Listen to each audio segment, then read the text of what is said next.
ఇప్పుడు కేవలం 7,999 up to 10 kgs వరకు బరువు తగ్గి అధిక బరువు నుంచి వచ్చే ప్రధాన సమస్యలను దూరం చేసుకోండి.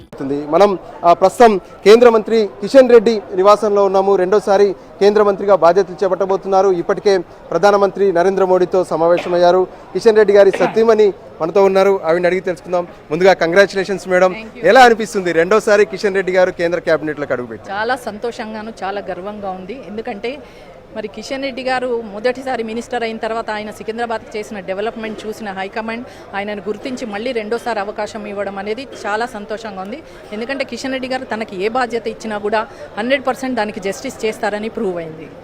మొదటిసారి ఎప్పుడైతే ఛాన్స్ వచ్చినప్పుడు అప్పుడు మీకు ఎలా అనిపించింది? ఇప్పుడు రెండోసారి ఛాన్స్ వచ్చాక ఇక్కడ ఉన్నటువంటి కార్యకర్తలతో పాటు కుటుంబ సభ్యులందరూ కూడా సంతోషంగా కనిపిస్తున్నారు.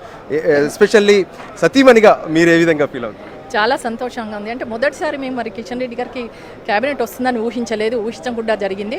అయినా కూడా మేము చాలా సంతోషంగా ఉండి అది ఒక బాధ్యతగా తీసుకున్నాము. బాధ్యత తీసుకొని కిషన్ రెడ్డి గారు మరి తన పూర్తి సమయం కేటాయించి 3 పోర్ట్ఫోలియోలకి చాలా జస్టిస్ చేశారు. మంచి హార్డ్ వర్క్ చేశారు. అలాగే సికింద్రాబాద్ కూడా పూర్తి సమయం కేటాయించి చాలా డెవలప్మెంట్ చేశారు. అందుకే ప్రజలు మరోసారి నమ్మి ఆయన డెవలప్మెంట్ చూసి మళ్ళీ రెండోసారి గెలిపించడం జరిగింది. మరి హైకమాండ్ కూడా కిషన్ రెడ్డి గారు మినిస్టర్గా 3 పోర్ట్ఫోలియోలకు ఎంత డెవలప్మెంట్ చేశారనేది చూసి గుర్తించి మళ్ళీ రెండోసారి ఇచ్చడం అనేది మాకు చాలా సంతోషంగా ఉంది. మొదటిసారి కేంద్ర మంత్రివర్గంలోకి కీలక శాఖ అయినటువంటి హోంశాఖతో ఎంట్రీ అయ్యారు, హోంశాఖ సహాయ మంత్రితో. ఆ తర్వాత టూరిజం, ఈశాన్య రాష్ట్రాలకు సంబంధించి, డోనర్కి సంబంధించి ఇవన్నీ కూడా పోర్ట్ఫోలియోలు నిర్వహించారు. సో ఇప్పుడు నిర్వహించేటటువంటి శాఖ ఎలా ఉండబోతుందని చెప్పి కావ్య కిషన్ రెడ్డి గారు ఎక్స్పెక్ట్ చేస్తున్నారు?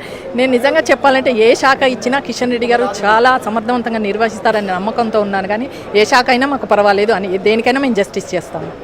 మేడం, మీరు కిషన్ రెడ్డి గారి కోసం మొదటి నుంచి అంటే ఎమ్మెల్యేగా ఉన్న నాటి నుంచి కూడా అంబర్పేటలో ప్రచారం చేశారు. ఈసారి సికింద్రాబాద్ పార్లమెంట్లో కూడా ప్రచారం చేశారు. ప్రచారం సందర్భంగా ఎలా అనిపించేది మీకు?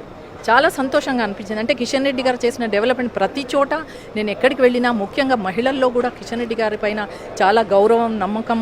కిషన్ రెడ్డి గారు చేసిన డెవలప్మెంట్ చూసి చాలా సంతోషంగా ఉన్నారు. ప్రతి ఒక్కళ్ళు కూడా మేడం మీరు రాకపోయినా కూడా మేము ఆల్రెడీ కిషన్ రెడ్డి గారికి వేయాలని డిసైడ్ అయినాం. చాలా సంతోషంగా ఉంది మా కిషన్ రెడ్డి గారు ఇంత డెవలప్మెంట్ చేశారు కాబట్టి మేము ఖచ్చితంగా రెండోసారి ఓటేస్తామని ప్రతి చోట పాజిటివ్నెస్ చూశాక నాకు చాలా గర్వంగా అనిపించింది. అంటే కిషన్ రెడ్డి గారు లాంటి నాయకుడు మరి సికింద్రాబాద్ ప్రజలకి ఉంటే చాలా డెవలప్మెంట్ అవుతుందని కూడా నేను కూడా నమ్మాను.